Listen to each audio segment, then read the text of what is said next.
Here are 3 weekly non-negotiables for staying in a slight calorie deficit. If we are in a slight calorie deficit, meaning eating 500 or so calories less than what our body needs, which we calculate based on our adjusted body weight or our goal body weight, then you can, like I said, go about 500 to 700 calories below that. If you're having a lot of fatigue, other symptoms, trouble sleeping, things like that, you could go just 200 to 300 calories below that.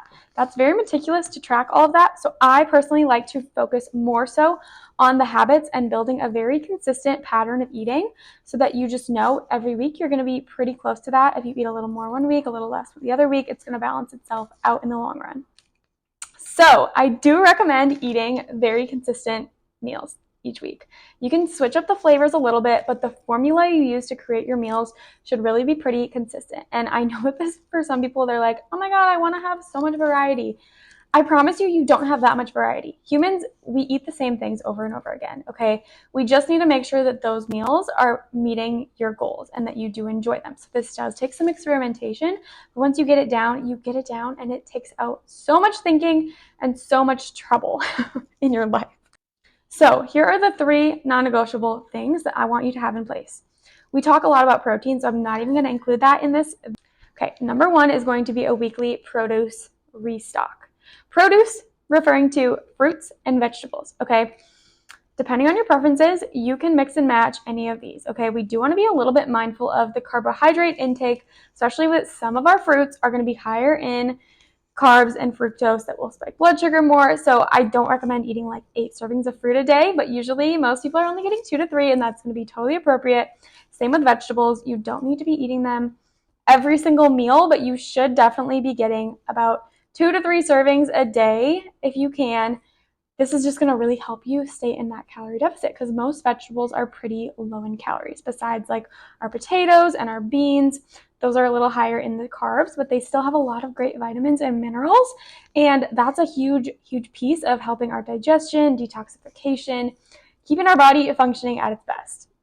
So I use a mixture of frozen fruits and vegetables that I throw into recipes or smoothies, and then fresh things that I make like salads, or I do roasted vegetables or snacking on raw veggies and fruits, okay? So many ways you can get these in. There are so many recipes in our Pinterest page if you need some help, but keep it really simple. Olive oil, salt, pepper, raw fruit. Does not have to be complicated. The next non-negotiable is going to be low sugar drinks. If we're getting too many of our calories from drinks, that is just going to be harder to stay in a calorie deficit, okay? I think that this just really depends on your preferences and how much you struggle to stay in a calorie deficit with your food. For some of us, we are already in a really low calorie state and we need to go higher.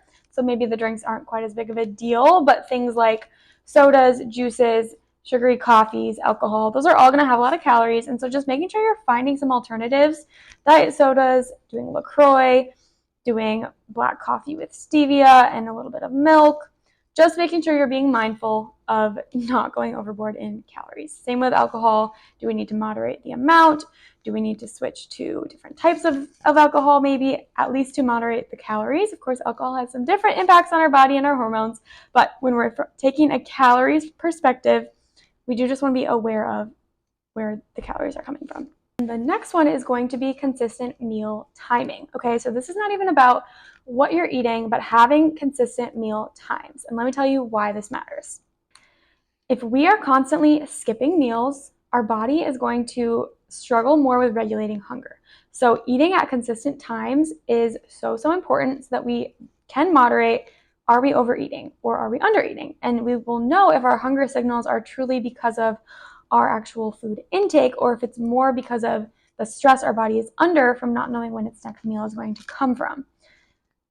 So some people do really well with 2 big meals and a snack.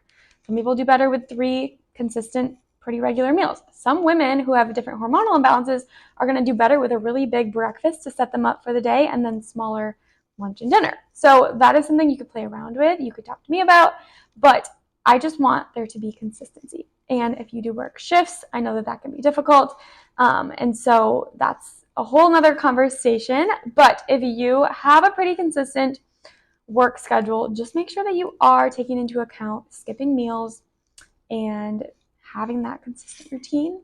I would love to chat more. This is a lot of the topics that I will talk with clients about right off the bat. And so check out my website to learn more about one-on-one coaching options that include blood work, include one-on-one support with nutrition, exercise, stress management, building habits that you can maintain for the rest of your life. And I have programs specifically targeted to people using GLP-1s, women with PCOS, endometriosis, fertility concerns. So many options. I would love for you to check it out on my website, which is kellykhansen.com. Also linked to my women's health site, unfilterednourishment.com. So check it out, and I would love to chat about any questions you have.